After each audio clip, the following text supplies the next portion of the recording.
y paraguaya.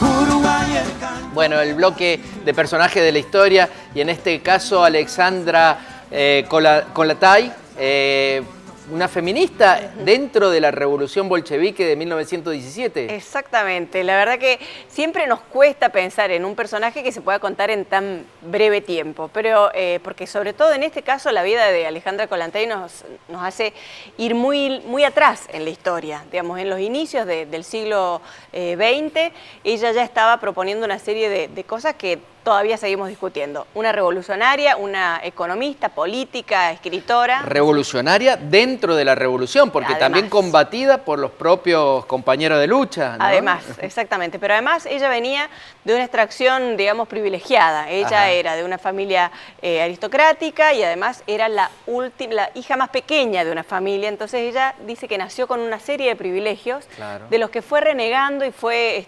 voluntariamente acercándose a las necesidades. Así que me parece ella veía los otros niños que no tenían lo que ella tenía. Exactamente. Y bueno, ahora vemos el primer informe, ¿no? Dale. Cómo también fue ninguneada en el momento y también por los historiadores. Exactamente. Veamos la primera parte, por favor. Los historiadores soviéticos han tratado de borrar su nombre y destruir su reputación. Pero a pesar de esta campaña, su historia ha sobrevivido. Sus propios escritos relatan su extraordinaria historia, la historia de una mujer de familia aristócrata cuya compasión por los oprimidos la convirtió en revolucionaria. Tuve una niñez feliz. Mis padres pertenecían a la vieja nobleza rusa. Fui hija única del segundo matrimonio de mi madre. Fui la más pequeña, la más consentida y el miembro más protegido de la familia. No sabía el significado de la pobreza. Y sin embargo vi las muchas carencias de otros niños. Me lastimaba y horrorizaba la forma de vida de los niños campesinos con los que jugaba. Todo se me ofrecía cuando había mucho que se les negaba a ellos. Se suponía que debía hacer un buen matrimonio. Mi madre estaba decidida a casarme muy joven. Mi hermana mayor, a los 19 años, contrajo matrimonio con un caballero de alta posición que tenía cerca de 70 años. Yo me rebelé contra ese matrimonio de conveniencia, ese matrimonio por dinero. Yo quería desposarme solo por amor, producto de una gran pasión. Así que ella eligió a uno de sus primos, medianamente aceptable, románticamente pobre e hijo de un revolucionario polaco exiliado. Fue una elección perfectamente natural.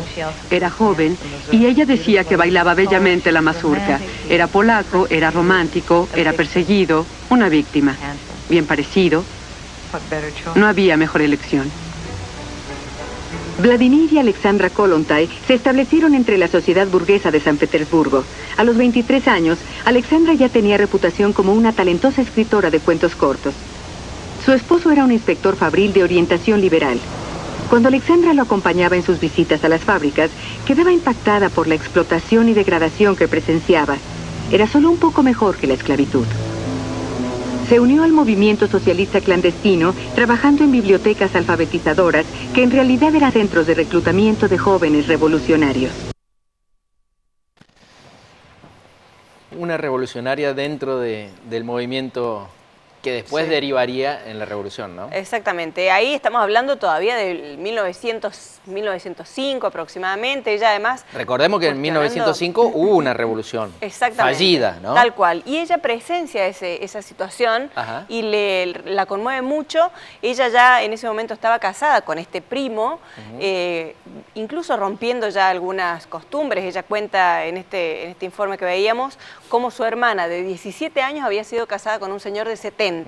Bueno, ella rompiendo un poco con esta costumbre, elige con quién casarse, pero aún así, cuando estallan estos primeros movimientos, estos incipientes movimientos revolucionarios, ella se pliega a estos movimientos, abandona a su marido y abandona a su hijo para plegarse a la lucha. Un momento de mucho descontento, ¿no? Rusia acababa de perder la guerra con Japón, había crisis económica, había reclamos de los trabajadores y mucha represión del ejército zarista. Exactamente, y ella se opuso firmemente a la Primera Guerra Mundial. Esto le valió el exilio, así que esta es la segunda parte del informe que vamos a ver. Vamos. Dale. Alexandra Kollontai se unió a Lenin y a los bolcheviques. En pocos meses circulaba entre las tropas del frente un panfleto escrito en 5 idiomas. La filosofía pudo ser de Lenin, pero las palabras y la pasión eran de Kollontai. Camarada y trabajador de un ejército extranjero, yo sé que tú no eres mi enemigo, así que dame tu mano, camarada. Tú y yo somos víctimas de mentiras y violencia. Nuestro enemigo está en la retaguardia. Así que volvamos nuestras armas sobre él, nuestro enemigo común.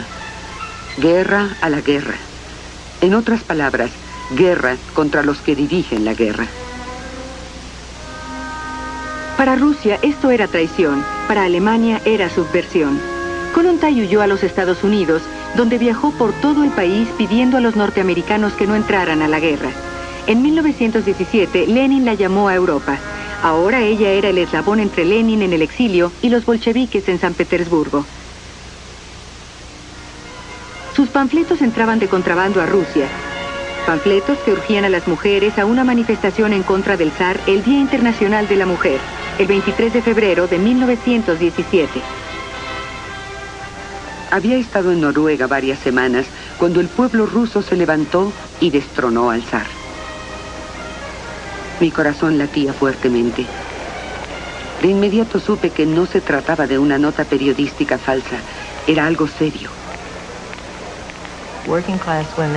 Las mujeres de la clase trabajadora abandonaron las fábricas del distrito de San Petersburgo, dirigiéndose al centro de la ciudad, donde harían una manifestación en la que pedirían pan y el fin de la guerra.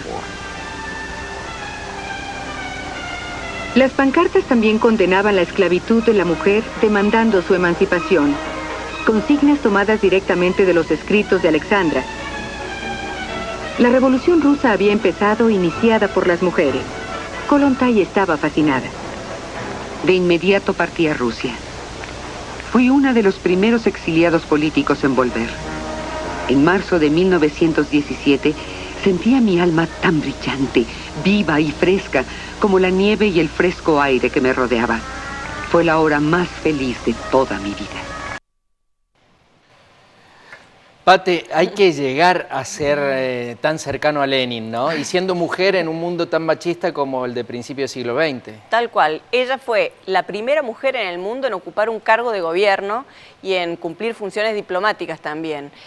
Como parte de ese gobierno, ella desarrolló una serie de políticas muy novedosas para la época, de atención a las mujeres, de atención a los niños huérfanos, a los niños ilegítimos. Hubo una serie de medidas que realmente en ese momento transformaron a la sociedad rusa, y como veíamos también ahí, cómo se movilizaban estas mujeres en la vía pública, algo claro, inédito. Acordate que en el resto de los países, en Europa, recién estaban reclamando por la incidencia en la democracia, por tener voto. Y esta mujer ya ocupaba cargos en los gobiernos. En una revolución que se debía encontrar a sí misma porque estaba siendo hecha por campesinos cuando en realidad, según la teoría, como había establecido Marx, la tenían que hacer los proletarios, pero no había proletariado. Era difícil, ¿no? Y ahí las mujeres. Y ella también discutiendo sobre ese rol de los trabajadores y de las trabajadoras. Esto le va valiendo distintas, disidencias con las máximas autoridades del partido. Finalmente ella termina rompiendo con Lenin. Esta ruptura se produce en el marco de los acuerdos entre Rusia y Alemania. Así que esta es la tercera parte que vamos a ver. Bien. La ruptura llegó cuando Alexandra descubrió que Lenin y Trotsky habían negociado en secreto un tratado de paz con Alemania. Kollontai y sus seguidores sostenían que la guerra debía continuar hasta que los socialistas alemanes derrocaran al Kaiser. Existía un elemento adicional en su situación personal. Divienko era ucraniano y el Tratado de Paz de Brest-Litovsk otorgaba Ucrania a los alemanes, quienes prácticamente estaban ya listos para ocuparla. Divienko se oponía totalmente a entregar Ucrania a los alemanes. Alexandra permaneció firme contra el Tratado de Brest-Litovsk, tanto así que renunció a su posición como comisario del Estado para el Bienestar Social. Lenin finalmente prevaleció. Gracias a su carisma pudo convencer al partido de que la única forma en que la revolución sobreviviría era firmar el Tratado de Paz con Alemania. La posición de Alexandra era que prefería ver fracasar a la revolución y permanecer con una trayectoria socialista sin mancha. Divienko partió para Ucrania y se involucró en actividades que en ese momento fueron descritas como subversión y motín. Trató de sabotear el tratado y levantar un ejército local que luchara en contra de la ocupación alemana en Ucrania. Divienko fue capturado y los bolcheviques lo sentenciaron a muerte. Alexandra, ahora sin poder político, se vio obligada a suplicar por la vida de su esposo. Qué vida, ¿no? Claro. Lo que pasa es que ahí, Pate, además de la cuestión del socialismo, la cuestión ideológica, hay una cuestión nacionalista. Para un ruso, entregar Ucrania es un dolor en el alma. Recordemos que el origen de los eslavos está en el Rus de Kiev, en la Rus de Kiev. Entonces, esa decisión de Lenin de entregarla a los alemanes para ella era inaceptable. Y además había una cuestión personal que también lo cuenta un poco el documental. Ella estaba unida emocionalmente, afectivamente, a un ucraniano que defendió también ese territorio. Entonces todo eso se complejizó, ella termina marginada del poder. La verdad que salva su vida porque muchos de los disidentes luego fueron perseguidos y ejecutados. En el caso de ella, desde 1921 perteneció al servicio diplomático y desde el exilio pudo conservar cierta actividad política, pero con... Ella luchaba mucho por el triunfo de los espartacos en Alemania. ¿Tuvo relación con Rosa de Luxemburgo? Claro, ella como manejaba muchísimos idiomas, escribía permanentemente, ha desarrollado una tarea intelectual muy intensa, también se codeó con las principales líderes mundiales, entre ellas con Rosa de Luxemburgo. Que ya la veremos. Hablaremos de ella alguna vez. Algún día. Pronto. Bueno. Esta entonces fue Alexandra Kollontai y nos vamos al corte, enseguida cambio climático. Gracias. Arriba Argentina y Paraguay, Uruguay el canto de Brasil. Mi guitarra suena por la unión universal y por los hombres que sembraron mi país. Gracias, Coquín.